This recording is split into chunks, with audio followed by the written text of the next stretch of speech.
Especially distasteful comment of Noel's about he had hoped that Damon and Alex died of AIDS. That's a pretty horrific thing to say. In the fall of 1995, the Battle of the Bands erupted as Oasis prepared to release the single, Roll With It. Damon Albarn, the lead singer of Blur, decided to bump the release of Blur's single Country House to the same day as Roll With It. And the stage was set for a huge media frenzy. Two of Britain's most popular pop groups have begun the biggest chart war in 30 years. When the dust settled, it was Blur who emerged victorious, edging out Oasis by a mere 58,000 copies to claim the #1 spot. But public skirmishes with their pop rivals were nothing compared to the enemy within Oasis. Liam was about to jeopardize everything they'd worked so hard to attain. In the fall of 1995, Noel and Liam Gallagher, along with their bandmates Paul Arthurs, Paul McGuigan, and new member Alan White, had engaged in a war of UK record sales with their nearest rivals Blur, and lost. But Oasis was ready to take the battle to a much bigger stage. They wanted the world. And that's exactly what they got on October 3rd, 1995, when they released their second album, What's the Story? Morning Glory. The chart battle was quickly forgotten when What's the Story? Morning Glory came out. Huge sales, ridiculous reviews, made Oasis far bigger than Blur.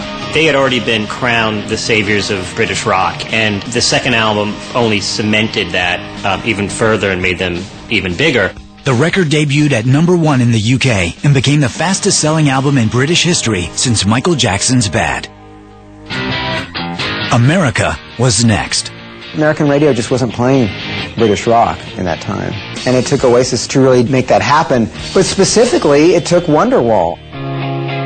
Released on October 30th, 1995, Wonderwall became the first Oasis song to crack the top 10 in America. The song soared to #8 on Billboard's Hot 100 and #1 on the modern rock charts, where it stayed for 14 weeks. Wonderwall became the band's biggest hit in America. It was just this beautiful, tender ballad with an unbelievably affecting Liam vocal.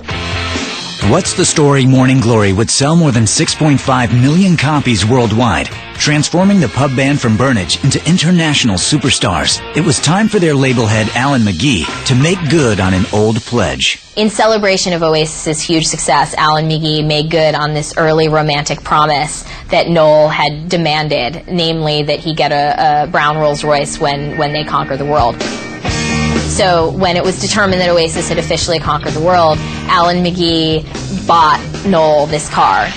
Oasis was raking in massive revenue, and that was just another excuse to rev up their reckless lifestyle. Noel told me a story about the moment when he learned he was a millionaire. He'd been partying all night, taking drugs, taking ecstasy and cocaine. You know, he's all these people in his house partying, and all of a sudden his accountant calls, and his accountant says, "Noel, I've been trying to reach you all day. You have £1 million in your bank account."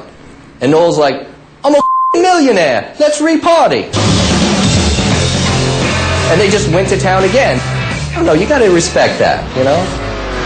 Success wasn't just measured by their bank accounts. It could also be seen in the size of the crowds they were beginning to attract. After the success of What's the Story? Morning Glory, Oasis were really too big to simply headline one of England's regular festivals like Glastonbury or the Reading Festival. And what they decided to do was to put on their own festival, essentially. They booked 2 nights at Nebworth. Nebworth is this huge venue in the UK, legendary, and people like the Stones and Led Zeppelin have played there. And Oasis sold it out, and there was a demand for tickets like 10 times more than the capacity. Nearly 3 million people clamored for tickets to the shows on August 10th and 11th, 1996. In less than 9 hours, they were sold out. 2 nights at 125,000 people per night. So they played to 250,000 people in 2 days. They were the biggest single band concerts ever held in England. It was the moment where their dominance of British rock and roll was really made very clear by this enormous field filled with 125,000 people singing along to every single word. It was truly, truly remarkable. After the show, Noel was seen backstage, and he kind of was very quiet, and someone asked him why, and he's like, "Well, where do we go from here?" That was the biggest thing they could have done, and they did it. It was a rare moment of introspection for Noel Gallagher, but it was soon overshadowed by the return of a ghost from the Gallaghers' troubled past. The Gallaghers had become such tabloid fodder that it reached a point where News of the World, which is one of the smarmier of Britain's tabloids, actually paid their dad to come find them. Noel and Liam hadn't seen their abusive father since their parents' divorce in 1984, and this would hardly be a warm reunion. So they brought the dad, Thomas Gallagher, to a hotel where Oasis was staying. Liam actually had a confrontation with his old man. Some language was exchanged, they got in each other's face. Though Liam did not throw any punches, the tabloids decided, it would be more fun story if they said that he did. And so the next day, the newspapers were filled with stories about how Liam punched his dad, even though that didn't really happen. It wouldn't be the last time Liam ended up on the front page.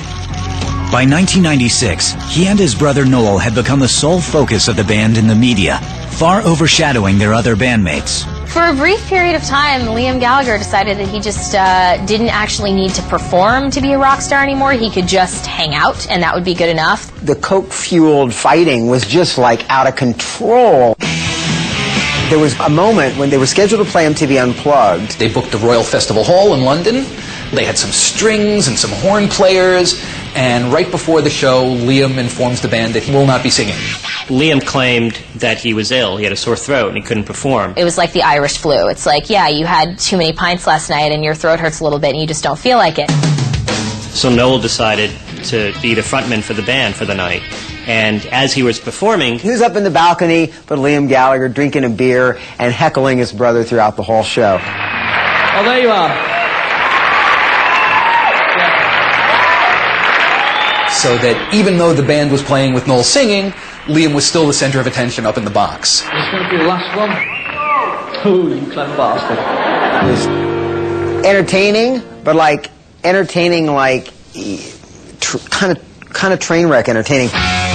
It was becoming the band's MO. If the music wasn't drawing enough attention, the Gallagher brothers' train wreck would. And this runaway train threatened to go completely off the rails when on August 26, 1996, Liam walked away from their U.S. tour. Liam, as is very typical for him, he had excellent timing. He showed up at the airport, and they're set to get on the plane to Chicago.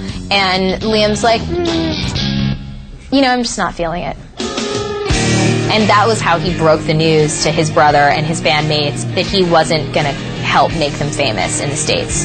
He is going to just stay home and go house shopping and just be mellow, take a break. But Oasis soldiered on, minus their charismatic singer, with Noel taking over vocal duties for the tour. But Liam couldn't stay out of the limelight for long.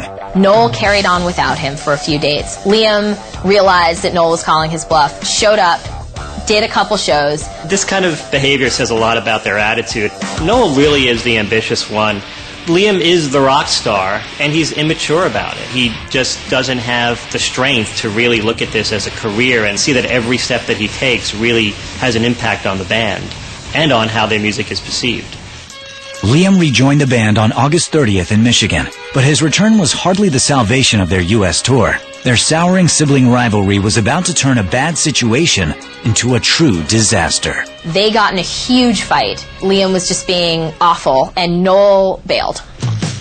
Noel's like, fine, you're going to be like this, I'm going home. So it was really a combination of the two of them torpedoing Oasis's success. They couldn't get along. They couldn't get it together to play America, and it was too bad. The remaining tour dates were canceled, and the band returned to England in defeat.